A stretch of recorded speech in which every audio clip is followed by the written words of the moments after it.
खुलुमबाय आं सिबि रानि ब्रह्म आंनि एसबि बड' निउज चेनेलाव नोंथांमोनखौ बरायनाय थाबाय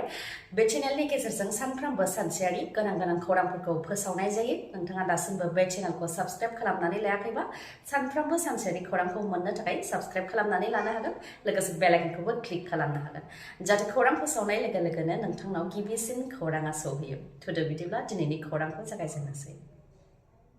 बर' हारिनि मुंदांखा मोसानाय बागुरुम्बा मोसानायखौ गिनिस बुक अफ वर्ल्ड रेकर्डआव मुं खालामनो थाखाय मास्टार ट्रेनिंआ गुवाहाटीआव जागायबाय गुवाहाटी नोगोरमानि गणेशपारा मिलन ज्योति गेलेग्रा फोथाराव ट्रेनिं होनाय हाबाफारिया जागायबाय मोनबा आफादफोरा लोगो नांनानै मोसाखावरिफोरखौ ट्रेनिं होनाय हाबाफारिया जागायबाय बागुरुम्बा मोसानायखौ दिन्थिनानै बुहुमावनो मिथिहोनायनि बा रेकर्ड खालामनायनि थांखिजों दाब दाब जायगायावनो मोसाखावरिफोरखौ ट्रेनिं होनाया जागोन बेनि मादाव गुवाहाटी नोगोरमानि गणेशपारा मिलन ज्योति गेलेग्रा फोथाराव 27, 28 आरो 29 आगस्तसिम ट्रेनिं होनाया जागोन बेनि अनगायैबो 10,000नि गोबां मोसाखावरिफोरनि मादाव गुवाहाटीनिफ्राय 2,000 मोसाखावरिफ्रा Guinness book of world record खालामनाय हाबाफारियाव बाहागो लागोन होननानैबो फोरमायथिदों आइजो रैखाथिनि सायाव सोरखारा खोथा बुंबोदोंबाबो सोरखारा आइजोफोरखौ रैखाथि होनायाव थारलायै फेलें जाबोदों आसामनि अनगायैबो भारतनि गासैबो जायगायावनो आइजोफोरा रैखाथि गैया जों बेखौ बयबो मिथिगौ नाथाय बाहेरानि अनगायै आइजोफोरा गाव गावनि न'आवबो रैखाथि गैया न'आव थानाय माखासे दुथां आखुनि बाय बाहागिनि आखायावबो बोलि जानो गोनां जादों माखासे आइजोफोरा थिग बेबायदिनो बाक्सानि मसलपुरनि सरू मानिकपुरावबो मोनसे सोंखारिजाथाव आरो लाजिनांथाव जाथाय बिमाय रनजित बर'आनो गावनि बियानैखौ जिनाहारि खालामनानै गोरबोआव दोननायनि अजद सिखांदों नंगौ बे लाजिनांथाव आरो सोंखारिजाथाव जाथाया बाक्सा जिल्लानि मसलपुरनि सरू मानिकपुराव जानो मोन्दों हिन्जावसानि बिमाया फोरमायथिनाय बायदिब्ला बिमाय रनजित बर'आनो बे इनाय खामानिखौ मावदों गोदोना सेरनानै गावनि बोलो बाहायनानै बियानैखौनो जिनाहारि खालामदों होननानै अजद होदों सिगिसुखौ खालामनायनि थाखाय उन्दै गथ'सायाबो गिनानै रावनोबो फोरमायथिनानै लायाखैमोन उनाव फार्मासियाव टेस्ट खालामनायावसो गोरबोआव थानायखौ मिथिनो मोन्दों होननानैबो फोरमायथिदों दुथां बिमाय रनजित बर'नि हेंथा पुलिस थानायावबो गसर होनाय जाबाय नाथाय दायनिगिरि रनजित बर'आ दा खारखुमानानैबो दङ नोंथांनि न'आव बा न' खाथियाव सैमा फिनाय दं नामा जुदि दं अब्ला सांग्रां जा फिनाय सैमानि अरनायजों गुवाहाटीआव आजिरा मोननाय सासे फोरोंगिरिनि जिउ खहा नंगौ फिनाय सैमाया जेब्ला अरहां खालामो अब्ला अरा होननानै सैमा फिसिग्रा न'खरनिया बुङो नाथाय बिगोमानि न'खरा बेबायदि बुङोब्लाबो सांग्रां जानाया गाहाम मानोना माब्ला समाव सैमाया रागा जोंनानै गाग्लोबगोन आरो नोंथांनि थाखाय खैफोद लाबोगोन बेखौ मिथिस' हाया थिग बेबायदिनो गुवाहाटीनि बशिष्टआव सैमा अरनायजों थैनो गोनां जादों आजिरा मोननाय सासे फोरोंगिरिया फोरमायथिनाय बायदिब्ला न' खाथियावनो सैमा फिनाय दंमोन बे सैमाया सिगांबो खेबनै सुबुंनि सायाव गाग्लोबदों फिन आरोबाव आजिरा मोननाय फोरोंगिरि चन्द्र प्रसाद शर्माखौ गाग्लोबदों न'आव फिसिनाय सैमाया फोरमायथिनाय बायदिब्ला न'नि ग्रिला गेवनायमोन बे समावनो तरुणी दासनि न'आव फिनाय सैमाया फैनानै चन्द्र प्रसाद शर्माखौ गाज्रि गाग्लोबहैदों जोखोम जानाय थासारियाव बिथांखौ देहा फाहामसालियावबो लांनाय जादोंमोन नाथाय रैखा खालामनो हानाय जायाखै जायनाखि सैमाखौ सामलायनायनि बिबाना सैमा फिसिग्रा बिगोमानिमोन बेनिखायनो सैमा अरनायनि जाहोनाव आजिरा मोननाय फोरोंगिरि थैनांनाय जाथायखौ लानानै सैमा बिगोमानि हेंथा पुलिस थानायावबो अजद होदों क'क्राझार जिल्ला गसाइगावनि तुलसि बिलाव सानै बर' हिन्जावसाखौ हानजायै जिनाहारि खालामनाय जाथायखौ लानानै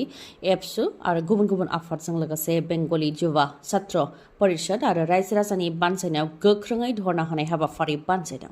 दायनिगिरिफोरखौ थोंजोङै एनकाउन्टार खालामनांगौनि दाबि बिथांमोना फोरमायथिदों दि न'नि साखाथिनि लामानिफ्रायनो 7-8 दुथांफोरा सानै बर' हिन्जावसाखौ गारियाव दैखांनानै लांदोंमोन जाय समाव दिहिङाव हानजायै जिनाहारि खालामनाय जाथायानो सुस्रांजायाखै बे समाव आरोबाव BTRआव हानजायै जिनाहारि खालामनाय जाथाय जादों जिनाहारि खालामग्रा दुथांफोरखौ थोंजोङै गुलि गावनायानो मोनसे लामा होननानैबो बुंथियो आरो उत्तर प्रदेशआव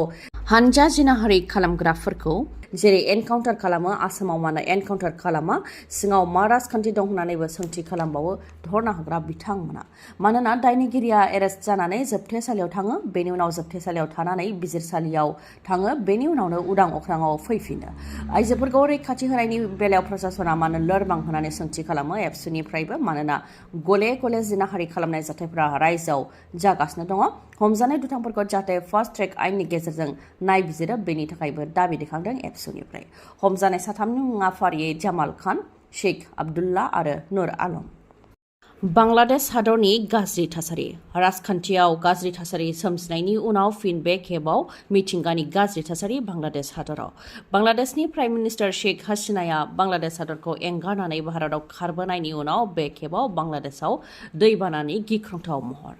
दाब दाब दैफोरा देरनायनि जाहोनाव बांलादेशनि गुबुन गुबुन जायगायाव गिख्रंथावै दैबाना जादों। दैया स्कुल हस्पिटाल लामा सामा न' बां बिल्डिं बायदिफ्राव लोमसावदों। दासिम रिपर्टनि बायदिबा 3 लाखनि गोबां सुबुंफोरा रिलिफ केम्पआव थानो गोनां जादों आरो दैबाना जानायजों खमैबो 9 सुबुङा जिउ खोमानो गोनां जाबाय होननानै रिपर्टआव मोननाय जादों।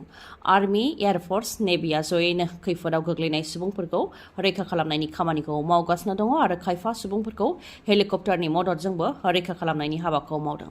जायफोर बिथांमोनहा रिलिफ केम्पआव थादों बिथांमोननोबो जानाय लोंनाय आदार मुलि दै बायदि राननानै होनो गोनां जादों। दैजों लोमसावनायनि जाहोनाव सुबुंफोरनि थांलाय फैलायाव गोहोम खोख्लैनायजों लोगोसे जानाय लोंनाय आरो थानाय बेफोरावबो गोबां गोहोम खोख्लैनायखौ नुनो मोननाय जादों बांलादेश हादराव।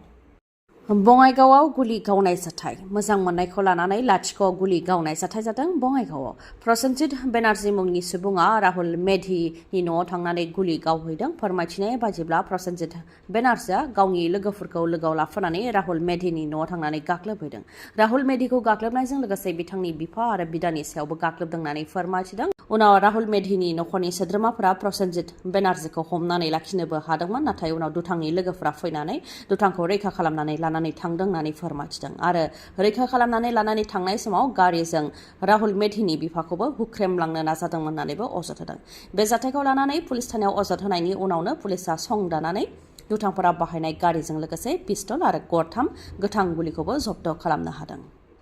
इएम अरुप कुमार देखौ एबसुनिफ्राय वार्निं बर'नि दैदेनगिरिफोरखौ ज' जानो थाखाय दुलाराय बर' फरायसा आफादनि गाहाय दिपेन बर'आ ज' जानो थाखाय खावलायनायखौ लानानै इएम अरुप कुमार देआ सोंखारिदोंमोन। बे सोंखारिनायनिनो दाब दाब जायगानिफ्राय एबसुआ इएम अरुप कुमार देनो फिननायखौ होदों। एबसुनिफ्राय बेखौनो बुंथिदों दि इएम अरुप कुमार देआ बर' हारिनि थाखाय BTR एकर्ड बा बड'लेण्ड दानायाव जेबो बिहोमा गैया आरो अरुप कुमार देआ बेबायदि बाथ्रा बुंनायनिफ्राय गोजानाव थानांगौ होननानैबो बुंथियो। बेनि अनगायैबो बुंथिबावदि बर'नि गेजेराव उल्थां फाल्थां राजखान्थि खालामनानै गावजों गाव एना एनि जानानै जेबो मुलाम्फा जानाय नङा।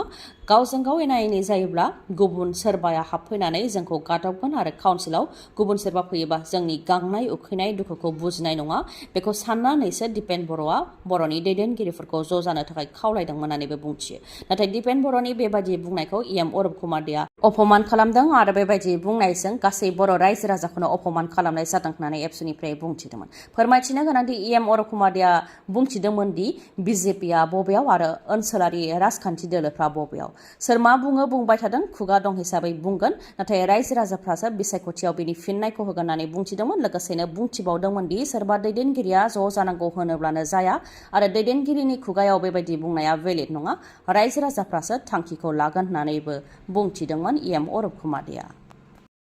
खौरांखौ जोबजासे खोनासंनायनि थाखाय गोजोननाय थाबाय। गाबोननि सानाव फिन गोदान खौरांजों लोगो मोनफिनगोन। दिनैनि थाखाय गोजोन्थों।